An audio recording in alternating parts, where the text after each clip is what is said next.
द्वारिका में महाराज अपनी देवियों के साथ में 16,108 रानियों के साथ में महाराज विराजे हैं। उसी समय देवर्षि नारद का आगमन हुआ। देवर्षि नारद का आगमन हुआ। देवर्षि नारद ने सोचा कि भगवान की गृहस्थी कैसे चलती है। 16,108 पत्नियों को महाराज कैसे प्रबंधन करते हैं, और जरा कुछ पता तो लगाना चाहिए। और महाराज एक दिन देवर्षि नारद पहुंच ही गए। नारायण नारायण करते हुए, वीणा बजाते हुए, हरिगुण गाते हुए महाराज देवर्षि का पदार्पण हुआ द्वारिका में। सबसे पहले रुक्मणी के महल में देवर्षि पहुंचे। उस समय भगवान पूजा घर में ध्यान कर रहे थे,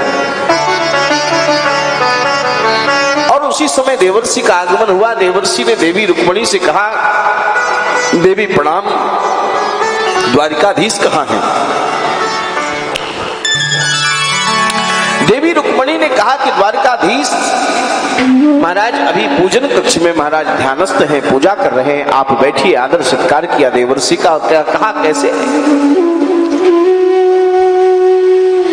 तब देवर्षि ने कहा कि मैं इधर से निकल रहा था, सोचा कि महाराज आपसे भी मिलता जाऊं, आपका भी दर्शन हो जाए। उधर भीतर से महाराज पूजा घर से भगवान की आवाज आई, देवर्षि मिलने के लिए आए हो या देखने के लिए आए हो?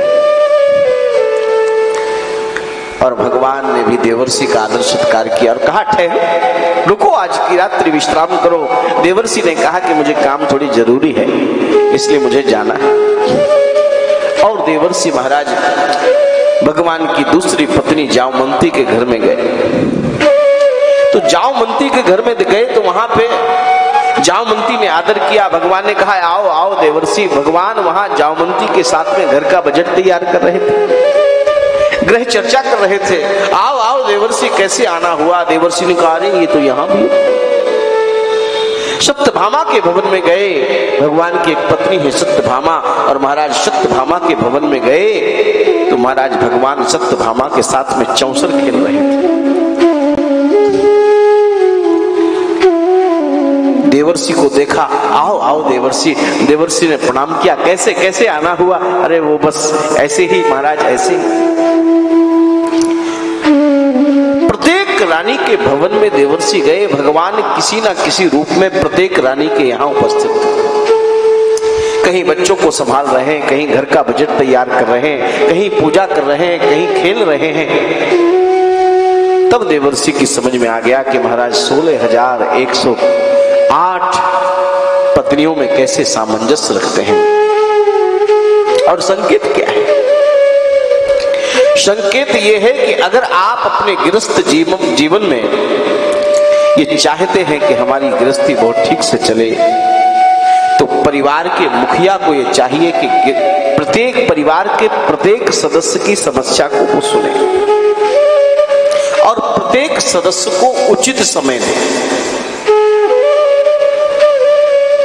अगर परिवार का मुखिया रात्रि में एक बार अपने परिवार के सदस्यों के साथ 2-4 दिन में नहीं बैठता है, तो परिवार के किसी न किसी सदस्य के मन में कोई न कोई कुंठा जन्म लेगी और समय आने पर वो महाराज विस्फोट के रूप में परिणत होगी और परिवार टूटने के कगार में।